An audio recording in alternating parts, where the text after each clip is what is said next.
Hello friends, આજે આપણે બજાર કરતાં પણ સરસ સિંગ તલની મિક્સ સુખડી બનાવીશું. એના માટે 2 કપ કાચા સિંગદાણા લઈને 7 થી 8 મિનિટ મીડિયમ ફ્લેમ પર સિંગને શેકીશું.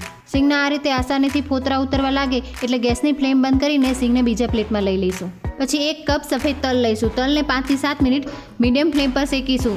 તલ સરસ શેકાઈ જાય એટલે એને એક બીજી પ્લેટમાં લઈ લઈશું. પછી સિંગના ફોતરા ઉતારીને અલગ કરી લેવાના છે. હવે સિંગને એક મિક્સર જારમાં લઈ લઈશું અને તેનો પાવડર તૈયાર કરી લઈશું. પછી એ જ રીતે તલને પણ આ પાવડર તૈયાર કરી લઈશું. હવે એક બાઉલમાં સિંગ અને તલના ભૂક્કાને લઈને મિક્સ કરી લઈશું. હવે એક કડાઈમાં અડધો કપ ઘી લઈશું અને 2 કપથી થોડો ઓછો ગોળ લઈશું. ગોળ ઘીમાં સારી રીતે ઓગળી જાય અને આ રીતે ઘીમાં ગોળ ઉપર આવી જાય પછી આપણે એમાં તૈયાર કરેલો સિંગ તલનો ભૂક્કો ઉમેરી લઈશું અને સારી રીતે મિક્સ કરી લઈશું. પછી ગેસની ફ્લેમ બંધ કરીને સુખડીને એક થાળીમાં સારી રીતે પાથરી લઈશું.